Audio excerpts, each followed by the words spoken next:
किसकी? आदमी की किसी ने मरना होता है। आपने गंगा सागर में बड़ा जिसने मरना कहा होता था ये प्लेन होकर के जिसने मरना होता है उसकी यात्रा है। अलग अलग होती बैठे। गीता के 8वें अध्याय के अनुसार एक की तो यात्रा होती नहीं, 3 प्रकार की यात्रा होती। एक की बिल्कुल यात्रा नहीं होती। जो तत्वज्ञ होकर मुक्त होकर देह त्याग करते हैं उनकी यात्रा नहीं होती। घड़ा फूट गया, उसके आकाश अंदर का आकाश महाकाश से एकीभूत था, वही गया। प्राकृतिक भेद भी नहीं रह जाता, घटाकाश महाकाश। उनकी यात्रा कहीं नहीं होती। किनकी? जिनकी यात्रा जीवन काल में ही पूरी हो चुकी है, वो हैं जीवन मुक्त। अरबों में खरबों में कोई एक होते हैं कभी कभी।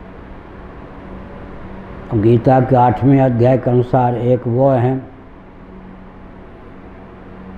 उत्तरायण मार्ग से गमन करते हैं, मुमुक्षु निष्काम। जीवन काल में तत्व ज्ञान नहीं हुआ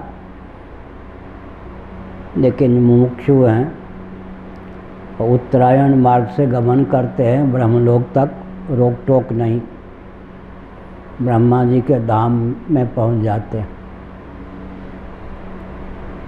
और जो पुण्य के प्रताप से देह त्याग करते हैं लेकिन विरक्त नहीं होते, मुमुक्षु नहीं होते हैं,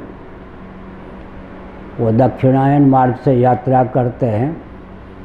मार्ग एक ही है, यूँ नहीं दो है। यहाँ तक दक्षिणायन मार्ग नाम हो गया दक्षिणायन। उसके आगे जिनके पास कर्म उपासना की पूंजी वहीं तक है, उनको वहीं तक रोक दिया जाता है। उससे आगे उनके जीवन में बढ़ने की क्षमता नहीं होती। बाकी उसी का नाम दक्षिणायन हो गया।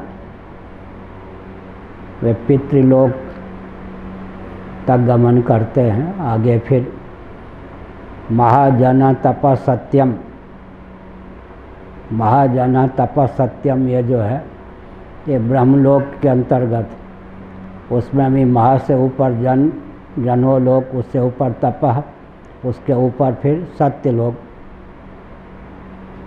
तो उसमें भी उत्क्रम है। सत्यलोक सीधे ब्रह्मा जी का निवास स्थान है। उत्तरायण मार्ग से दक्षिणायन मार्ग से 2 मार्ग हो गया। एक है न उत्तरायण मार्ग न दक्षिणायन मार्ग। यहाँ शरीर छोड़ने के बाद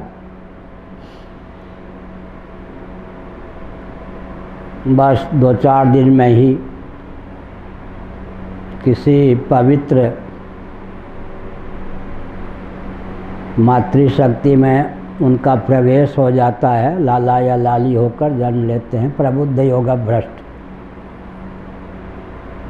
क्योंकि ऊपर जाएंगे तो कम से कम पूंजी पुण्य की होगी तो भी 5000 वर्षों तक तो भोग नहीं होगा।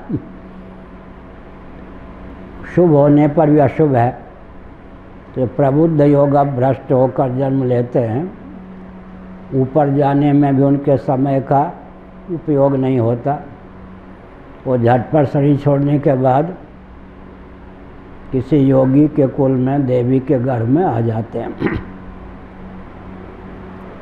एक है शाश्वती समाह, दूसरे होते हैं कि शरीर छोड़ने के बाद दीर्घ काल तक स्वर्ग में रहे।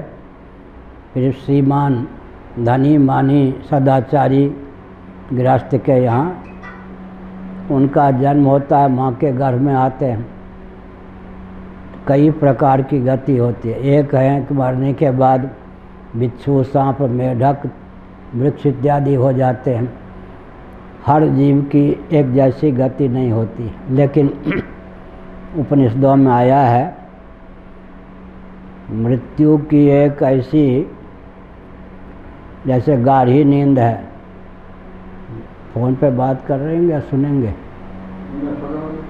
सुन रहे, ठीक। अच्छा, तो गाढ़ी नींद में स्वाभाविक रूप से जीव सत्स्वरूप परमात्मा से एकीभूत होता है, लेकिन इस रहस्य का बोध न होने के कारण परमात्मा में लीन होने पर भी फिर उचट जाता है। महाप्रलय में तो सब परमात्मा होकर ही शेष रहते हैं। स्थिति तो हो गई, परमात्मा से एकीभूत होकर ही रहे, लेकिन दृष्टि प्राप्त न होने के कारण महासर्ग के प्रारंभ में फिर जन्म ले लेते हैं। ऐसे ही गाढ़ी नींद में हर व्यक्ति सद्भावापन्न परमात्मा से एकीभूत होता है, लेकिन जिसको इसका ज्ञान नहीं होता है उसके लिए निद्रा रहती है। मृत्यु भी मुक्ति है, निद्रा भी मुक्ति है, महाप्रलय भी मुक्ति है, लेकिन दृष्टि न होने से फिर क्या होता है, व्यक्ति देहेंद्रिय प्राणांतःकरण से युक्त बद्ध हो जाता है। हर जीव की एक जैसी गति नहीं होती। हर जीव पहले शरीर छोड़ने के बाद भगवद रूप ही हो जाता है, लेकिन अधिक समय उस भगवद रूपता की स्थिति इसलिए नहीं होती कि उसमें महत्व बुद्धि नहीं। स्थिति के साथ साथ दृष्टि भी चाहिए। स्थिति तो सुसुप्ति में, समाधि में, महाप्रलय में सबकी ब्रह्मरूपता के कारण एक ही होती है, लेकिन दृष्टि न प्राप्त होने के कारण फिर भवबंध की प्राप्ति होती। बहुत कुछ बता दिया, आगे